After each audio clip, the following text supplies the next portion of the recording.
Good afternoon, everyone, and welcome to the Preservation League of New York State's Preservation Opportunity Fund webinar for projects occurring in 2026. So we've got our registrants filing in. I'll give you all a moment to get situated. In the meantime, I would like to introduce Caitlin Mivas. She is our Director of Preservation, and she is here to help answer your questions in today's webinar. A few housekeeping items as we get started. This webinar is being recorded and will be available for viewing after the fact on our website and our YouTube page. Captions are enabled, so if you want to turn those on in your Zoom taskbar, feel free. If you have questions along the way, please drop them in the Q&A box. We will be saving questions probably until the end, and we will provide answers to those. Please feel free to follow us on social media. We have a lot of great content, eye candy, and inspiring stories and action items. So keep up with us there. If you are an architect in attendance and would like to take advantage of a continuing education credit, we do offer one CE credit through the New York State Department of Education. If you would like to claim your credit, contact us after the program, and we'd be happy to provide a certificate for your self-reporting.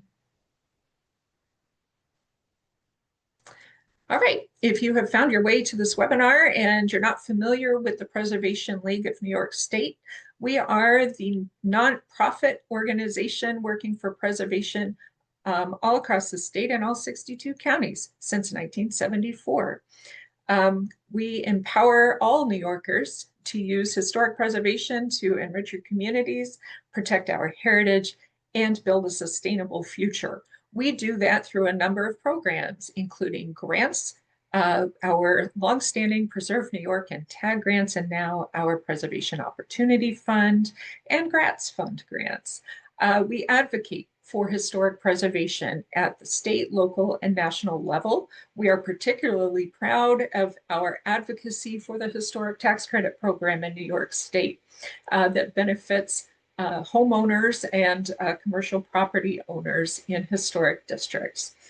We provide technical assistance for all things preservation related. We collaborate with our local colleagues across the state. So Preservation Buffalo Niagara, Preservation Long Island, Arch up in the Adirondacks, Historic Albany Foundation, PACNY, Historic Ithaca, and others. So we thank our colleagues for their partnerships and collaborations. We also award excellence in historic preservation every year. So if you know of a project, an individual, a publication that is worthy of note in preservation, keep that in mind for our next nomination, call for nominations. We also shine a light on at-risk historic sites through our 7 to Save program, and we offer a number of engaging virtual programs on our website. So I hope that you will follow along and check those out. Our trade stories are a fairly new program that we offered, shining a light on the historic trades and the people who are working for our future in preservation there. So please check that out when you have a chance.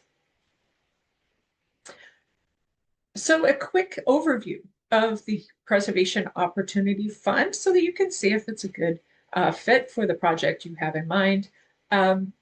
POF is open to 501c3 nonprofit in municipalities.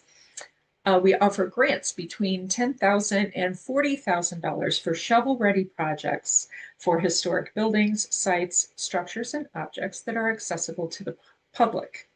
Now, if you are familiar with our New York State Council on the Arts ReGrants program, Preserve New York and TAG, please keep in mind that this is a separate and different grant program. So the guidelines are going to be different. So be sure and pay attention and note the differences there. The New York State Council on the Arts provides not just regrant money for PNY and TAG, but also operational funds for the Preservation League. So we appreciate their support in everything that we do. However, the Preservation Opportunity Fund is funded by the Preservation League. Eligible applicants for POF include nonprofit organizations with 501c3 designation and municipalities. You must be incorporated in New York State. You must own or have a long-term lease or stewardship agreement on your building or historic resource. If you have prior Preservation League grants, they need to be closed before you can apply for POF. For instance, if you got a Preserve New York or TAG grant recently and it's still open and that project is ongoing, if you foresee that your consultant is going to wrap that up by about November, then feel free to submit a letter of inquiry for POF, but you will not be able to submit an application until that prior grant is closed.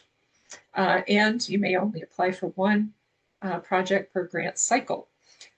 We cannot accept applications from state agencies, from friends groups without a formal long-term agreement. So we're aware that there are plenty of 501c3 friends groups out there fundraising and stewarding historic resources, but any friends group applicants need to have a long-term formal agreement with the property's owner. We can't support school districts, private property owners, or nonprofits that do not have 501c3 designation. And we'll talk a little bit about acceptable ownership scenarios in a moment, but for applicants, they need to be 501c3s or municipalities. So the property types that we support through POF are historic resources, and those include buildings, sites, structures, or objects that are at least 50 years old. So when we say historic for this purpose, we mean 50 years old or more. You're not required to have official designation. You don't need to be listed on the state and National Register of Historic Places to qualify. Eligible historic resources need to be owned by a nonprofit or municipality. It can be a 501c3 nonprofit or another type of nonprofit, but the ownership needs to be under either nonprofit or municipal ownership. The resource needs to be at least 50 years old and should have some architectural, historic, or cultural significance, and you will be asked to clarify that in your LOI and application. As I mentioned, formal historic designation is not required for historic resources supported by POF, and the resource needs to be accessible to the public. We cannot support privately owned or state-owned properties at all through our grant programs. So the kinds of projects that we're looking to support through POF are discrete capital projects. These can either be small projects or they can be part of a larger project, but they need to be able to be defined by themselves with their own budget and their own scope of work. These can be interior or exterior projects, and they must meet the Secretary of the Interior standards. Some examples of projects that we're looking to fund include windows, masonry, roofs, structural stabilizations, interiors, exteriors, and finishes.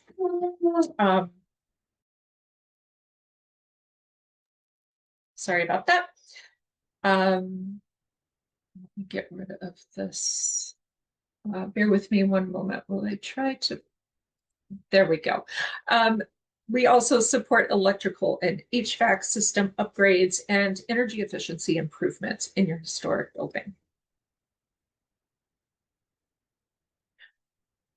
What sets a project apart as a historic preservation project is adherence to the Secretary of the Interior standards and guidelines for the treatment of historic properties.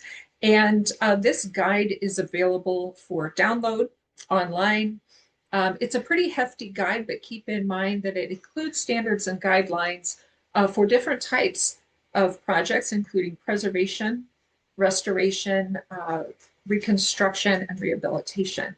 We don't fund reconstruction projects through POF, so you should be looking for guidelines for preservation, rehabilitation, or restoration. And we'll talk about what all that means. Be sure and use the proper terminology when you're talking about your project. Sometimes we tend to use the word restoration broadly to describe historic preservation projects in general, but keep in mind that restoration really means preserving a property or rolling back the clock to a particular time period and removing evidence from other time periods. So one thing you don't necessarily want to do with a property that is undergoing modern use is restoration work necessarily. Most of the projects that we fund through POF are rehabilitation projects, and those are to take your historic resource and bring it up to modern use standards while also protecting the historic character of the building. Projects that we cannot fund through POF include work that has already been started or already been completed. So this is not a reimbursement grant. This is for projects that are yet to begin. Shovel-ready projects, what we mean by that is that the project's ready to go and you're just lining up the funding that you need to get that project started. We can't fund acquisition costs for properties or pre-construction costs. Soft costs also are ineligible expense through POF, although they can be part of the match, and we will talk about matching requirements in a moment. We cannot support admin, overhead, or staffing, new construction or additions, and work that does not meet the standards. So again, historic preservation requires best practices, and you can find those best practices in the Secretary of the Interior standards. In your Preservation Opportunity Fund request, you can ask for up to 50% of your project costs. So if you're looking at a large rehabilitation project and you want us to fund part of it, you need to pull that part out with its own budget, and you can ask us for up to 50% of that. The minimum request is $10,000, and then maximum request is $40,000. And you will be required to provide at least a one-to-one cash match. And we'll talk about what that entails in a moment. If you get the grant, funds will be dispersed upon receipt of the signed grant agreement. So we will send you a formal letter acknowledging that you've received the grant. Read that, understand it, sign it, and return it. We'll send you your check. Your work must be completed within 18 months of the grant decision, and as the grantee, you will be asked to provide before and after photos to show us the work that's been done. And you will work with the Preservation League to promote the POF program and your successful project. So let's talk a little bit about matching funds. We get a lot of questions about what is acceptable for matching funds. We're looking for a cash match. These need to be unexpended construction funds. However, there's a slight exception to the cash match rule. Soft costs can count towards your match. So if you're looking at your project budget, if you have expenses that include architectural design, engineering services, permits, things like that, that are part of that project budget, then those soft costs can count toward your match. These are typically expenses that aren't involved in the actual physical construction, but they're essential to the project itself. And if you have questions about that, we're always happy to talk it through with you. In-kind donations, however, do not count toward the match. So volunteer labor, staff time, donated materials, we cannot accept, unfortunately, as part of your match. So the first year of the Preservation Opportunity Fund, we were able to fund 3 projects.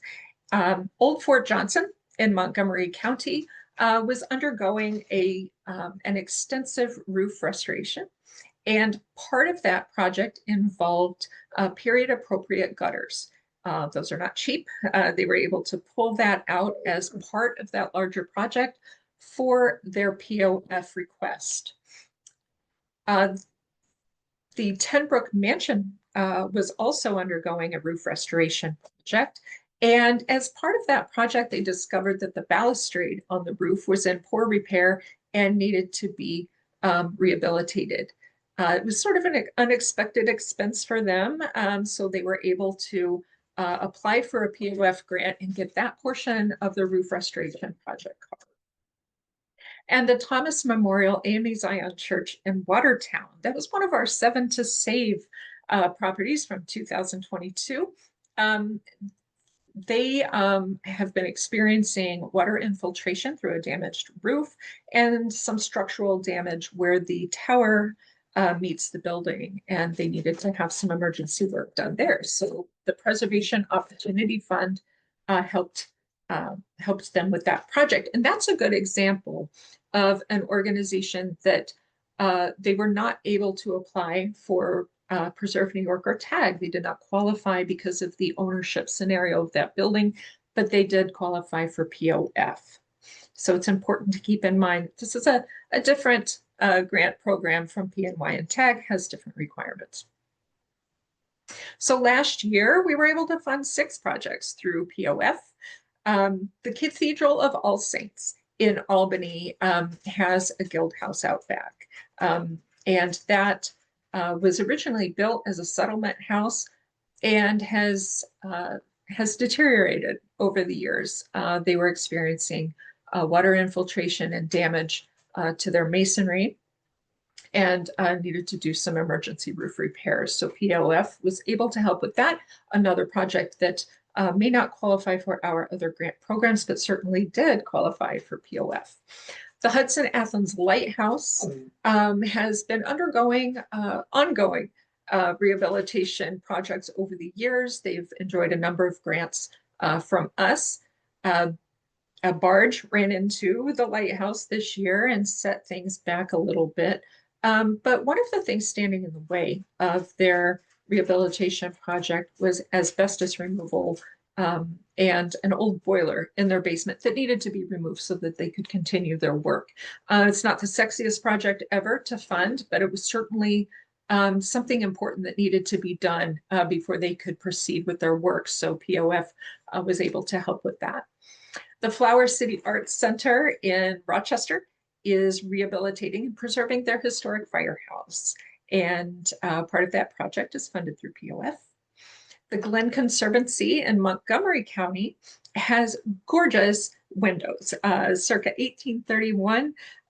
These massive windows are being restored in a workshop in Sharon Spring as we speak, thanks to POF funding. The Sculpture Center in Long Island City, wow, their story.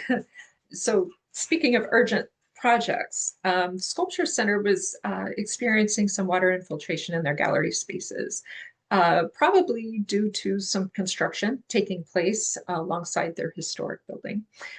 They applied for a technical assistance grant to get some help identifying the causes and remediation recommendations for that problem. They got their TAG grant. They completed their study and came back to apply for POF to help implement the repairs needed to stop the water infiltration. And finally, Friends of Harmony Hall applied to POF for their Jacob Sloat House. This building is undergoing extensive rehabilitation efforts, and their front porch restoration was the next thing on their list needing to be done. So POF was able to help with that.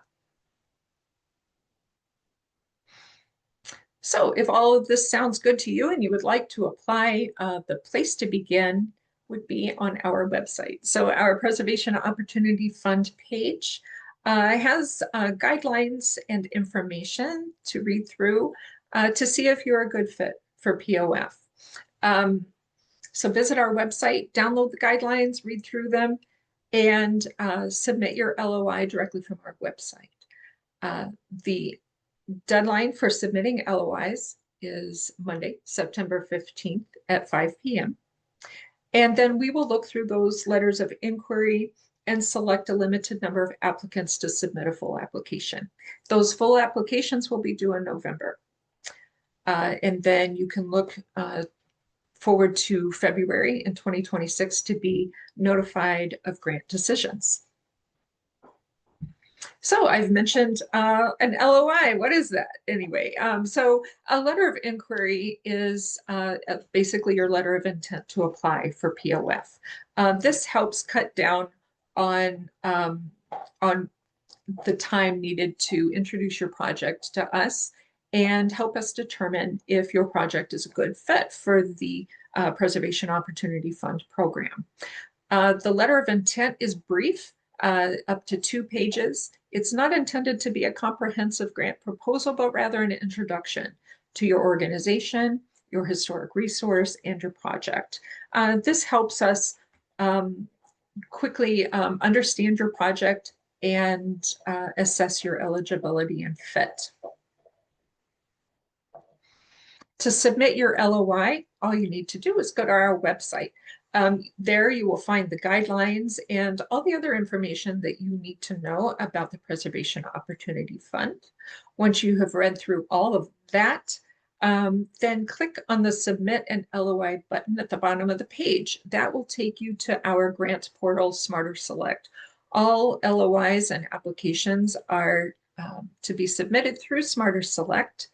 We cannot accept any emailed letters, no mailed letters, no hard copies. So everything needs to be submitted through Smarter Select in order to qualify. Our deadlines are firm, and neither I nor anyone else here at the League can access your application, add anything to it or anything like that. So please do not email us any materials for your LOI. Everything needs to come up through Smarter Select. So when you click on the Submit an LOI button, it will take you to the Smarter Select website where you'll be prompted to log in. If you have previously, in the last few years, applied for a Preservation League grant, you probably already have an account and you can log in. If you forgot your password, there is a link there to reset it. If you have not used Smarter Select before, however, you will need to create a new account, and that is not the default on this page. So you'll need to click on that tab that says Create a New Account. Once you've done that, you will be able to submit your LOI. The things we're looking for in a letter of intent are some basic information about you as the applicant. We're not looking for your entire mission statement, but we do need to know what type of organization are you and what is your ownership interest in the property? Do you own it? Do you lease it? And if you don't own it, we do need to know who owns it. So be forthcoming about that in your letter of inquiry, letter of intent. We'll also want a summary of your proposed project. So these are, again, meant to be brief summaries.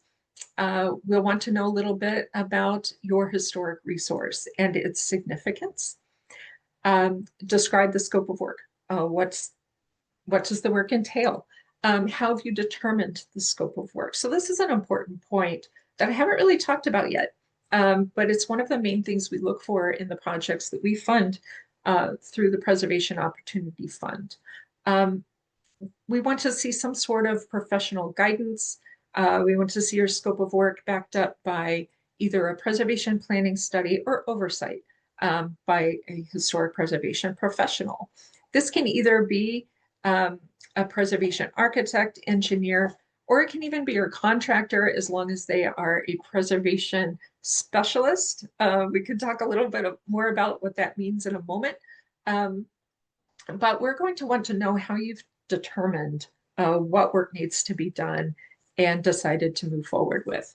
We'll want an estimate of your total project cost and how much you plan on asking us for. And then it'll talk a little bit about your matching funds, how you plan to provide that one-to-one match. And then also speak to our evaluation criteria in your LOI, as well as funding priorities. The review criteria that we use to assess the Preservation Opportunity Fund LOIs and applications involve 4 points. We're looking for significance, whether architectural, historic, or cultural significance of your historic resource. We want that resource to be visible, accessible, and important to its community. So be prepared to speak to those criteria. We're looking also at the level of preservation. Whatever work you're doing should preserve, restore, or rehabilitate your historic structure in keeping with the Secretary of the Interior standards. Your project should be informed by either pre-construction studies or guided by a preservation architect, consultant, or preservation contractor. So an example of this would be the Glen Conservancy, for instance, that we funded in 2025. The repair and restoration of their windows is being undertaken and overseen by a window restoration preservationist. So his work is entirely with historic windows. He is a known entity in his field, and he is the guiding force behind that project. If the project is a more general construction project, we'll want to see that it is being either undertaken by a preservation firm in particular or overseen by a preservation architect or engineer. We're also looking that the project that you're proposing aligns with your resources' most pressing needs. So when you are thinking about your preservation project, be sure that you have prioritized it properly. For instance, if your roof is actively leaking, but you really want to restore your windows, please address the roof first before you move on to the windows. So priorities are important here, and prioritizing your projects. We're looking for urgent projects for the most part. So if your resource is endangered by development pressures, environmental pressures, water infiltration, structural issues, or neglect, then you'll want to get that project done more sooner than later. And if POF can help with that, please tell us how. So one of the points to consider is whether your project is in a unique window of opportunity for being completed. So if you're finding that the stars are aligning with your project and all you need is that POF grant to make it happen, make that argument in your LOI. So we're looking for that opportunity for POF to make a difference in your project and to move it forward. And finally, we're looking at the capacity of your organization to see this project through to completion. We're looking to see that you understand your preservation, the preservation needs of your historic resource, that you've done thoughtful planning for the project, that you understand the long-term needs of your resource. We're looking that you for your organizational capacity to fundraise and to see the project through.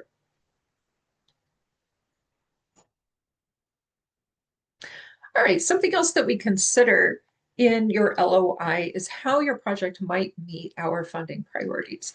Now, the difference between our review criteria and our funding priorities is that the criteria are sort of essential elements that we want to see in your project. So anytime while you're crafting your LOI, and then if you get invited to submit a full application, when you're working on your application, be sure and refer to the review criteria as you're crafting your application. These are the elements that we want to see in your project. These are the things that we're going to be asking ourselves about your project as we move through your application. However, funding priorities are optional. If we see that your project meets these priorities, then it'll get an automatic bump up, basically. So we're looking for a history of league involvement, whether through prior grants, if your resource was a former 7 to save, if we've offered technical assistance, if we have visited your site and helped you with its preservation in any way. Those are ways that we were involved perhaps in your project, and we prioritize projects that we're familiar with in that way. We're also looking for projects that benefit traditionally underserved communities, that prepare historic sites for the semi-quincentennial of the United States. I know that's coming up really soon, but if you plan to use your historic resource in a meaningful way to commemorate that anniversary, then we want to know about that. If you are incorporating training and apprenticeship opportunities in your project, then that is a priority of ours as well. And finally, if you are facing pressures that are directly related to climate change, we want to know about that as well. If your project does not meet these priorities, don't make stuff up and try to make it fit. These, again, like I said, these are optional. If your project happens to meet any of these priorities, please tell us, because that is important. All right. I have mentioned a couple of times oversight by historic preservation professionals and the importance of smart planning and preservation planning studies behind your project. I've also mentioned that not all projects, not all organizations qualify for Preserve New York and TAG, which fund these sorts of studies, but perhaps do qualify for POF. So if you're able to self-fund preservation planning studies, I urge you to do so. Have a preservation professional on the project to help guide it. Some of the benefits to a good historic preservation planning are here on this slide. So good historic preservation planning helps you lay the foundation for good stewardship of your historic resource, and also helps you leverage capital funding. There are many reasons to plan your project carefully. We look for good project planning in your application and LOI. So please keep these things in mind. And if you're interested in applying for a preservation planning grant, you can look for those to open in early 2026. All right, so again, the deadline for submitting your letter of intent is Monday, September 15th at 5 p.m. These deadlines are firm, so get it in early if you can. And then you can look for an invitation to apply by about October 10th. We will let you know either way, whether you are invited or not to apply for POF. And then the full application deadline is Friday, November 21st, also at 5 p.m. And you can look forward to being notified of grant decisions in February. All right, we are always available to help answer your questions. Caitlin Mivas and I, well, we can both be reached at grants@preservenys.org, and you can find full information and guidelines on our website. Caitlin, do we have any questions from the audience? Yes, we've got some great questions, so we'll dive right in. So you mentioned earlier in the presentation that while POF doesn't fund pre-construction costs, it only funds, the bricks and mortar work, that applicants can count pre-construction costs towards their match of POF. And so can you explain what are pre-construction costs? So these are costs involved in the planning and the execution of the project that aren't actual construction. So for instance, materials and labor, those are hard costs. Soft costs or pre-construction costs include things like permits, architect's fees, engineering services, things that prepare your project to make it shovel ready. So since we're looking for shovel ready projects, anything to bring it up to that point, those are considered soft costs. Great. Okay, next question relates to ownership. So you mentioned that and if an applicant leases a property, they can submit an LOI, they're potentially eligible, but that there has to be some kind of long-term agreement or lease. But then you also stated that the property has to be owned by a nonprofit. So can you just clarify a little bit, if there's a nonprofit leasing, what does the ownership situation have to be? Sure. So when a 501c3 is leasing a property, then we can entertain a number of ownership scenarios there. It can be owned by another type of nonprofit, whether a 501c3 or some other kind of nonprofit. So this can be, for instance, in the case of cemeteries. So this is a big one. We get a lot of questions about cemeteries and their ability to apply for our grants. And cemetery associations tend to be 501c13s, I believe, and we cannot fund them through our other grant programs. However, if you have a friends group or a stewardship group that is a 501c3, and they have an agreement with the cemetery association, that is a scenario that we could support through POF. Another scenario is a municipally owned building that is leased by a 501c3. That's another scenario we could entertain. However, I've seen instances of buildings that are owned by an LLC or a private owner that are leased by a nonprofit. Unfortunately, we cannot support those because we cannot fund any kind of privately owned property. Great. And then we had a question about how many organizations are normally invited to make a full application. Yeah, And that's a well, great I guess we can say this is only the third time we've run this program, so there's no, typical scenario. But to give folks a sense, I went ahead and looked that up in case you didn't retain that information in your brain, Jana.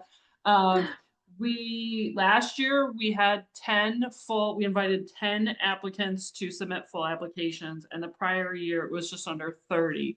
But one caveat to that is that last year we had a bit more available funding than we do this year, because we had another grant source that was contributing to the pot of money. So we anticipate probably only being able to make like a maximum of 3 awards this year. So it will be competitive. Yes, that is something to keep in mind about POF, is that it is extremely competitive. And that's why we do a call for LOIs. It's a fairly light lift for you. It's your elevator speech on paper about your project. Send it to us through Smarter Select. And we look through those, and we look through projects that are a particularly good fit for POF, projects that we think that the league could really make a difference in your project, that they would be successful. And out of the LOIs that we receive, we only select a few to submit the full application. Yeah, so this year, depending on the number that we receive, we've received probably funding 3 or 4 projects maximum. So keep that in mind. We had a couple of folks asking if they are able to include photos with their LOI. Oh, so no, unfortunately, we cannot accept photos with your LOI. Please don't email them to me. Please don't include photos in your LOI. So this is, like I mentioned, an elevator speech. Basically, you just want to familiarize us with your project. You will have plenty of opportunity, if invited, to submit an application, to submit photos in your full application. Yeah, like Jana said, we're really trying to keep the LOI because we know it's so, we have such limited funding. Like Jana said, we're just trying to keep the LOI process as simple for you, the applicant, as possible. Okay, next question.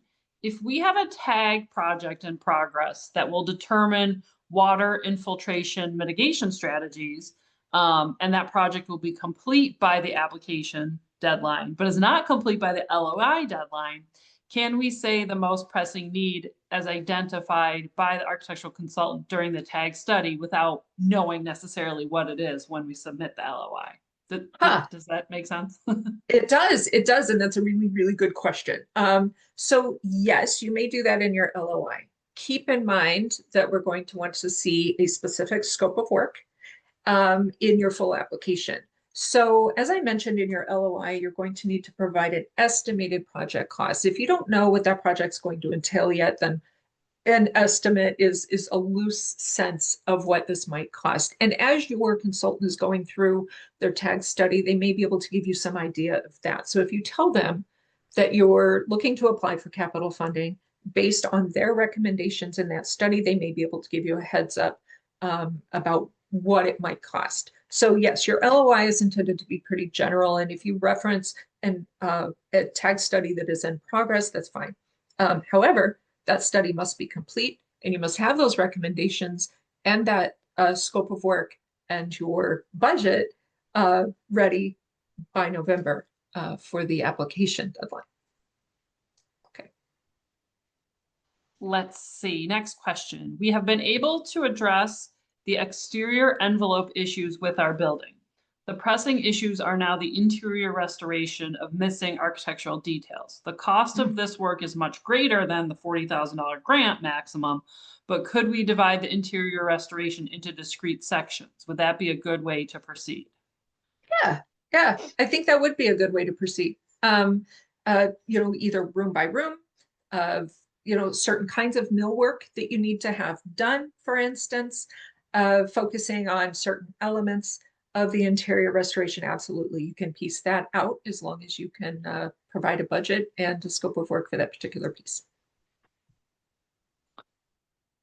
Next question. The grant page indicates that HVAC improvements are eligible. Our historic museum received an assessment that our HVAC cannot keep up with the climate requirements needed to maintain the building and its collection. In what cases is an HVAC improvement aligned with the grant priorities? All right, so HVAC systems in general don't necessarily align with our grant priorities. So we mentioned climate change in the priorities, but systems improvements and replacements like this one don't necessarily address climate change in a direct way. So please don't try to make that argument. But the argument for an improved HVAC system by itself is a good argument anyway. So don't worry about the priorities with regard to your HVAC system unless you're sure that it somehow meets those priorities. And yeah, I would just add to that, a project doesn't necessarily have to meet the funding priorities. Those are just there as like kind of bonuses. If your project doesn't meet those, I think, 4 priorities, really focus on explaining how it meets the criteria. So just, Jana explained this very clearly. There's difference between criteria, which is what we use to kind of assess the projects, and then funding priorities are a separate kind of bonus thing. Mm-hmm. Yeah. Next question. Can a municipality be the property owner hold on, with the project stewardship, the project being stewarded by a volunteer nonprofit group, which is going to lead the rehabilitation? So I think that person is saying property is owned by a municipality, and the applicant is a nonprofit, and they're going to lead the repair or rehab work. Okay, yeah, I can see a couple of different potential scenarios here. So if you're looking to have the volunteer nonprofit be the applicant, they need to have a long-term stewardship or lease agreement with that municipal owner. If they don't, then the municipality should be the applicant. So the municipality can certainly apply, and they can name that volunteer nonprofit as leading the project, but they cannot be the applicant. I hope that makes sense. Those are all the key questions we have so far. Give folks just a few seconds if they have any last minute questions they want to type in the Q&A. Yeah.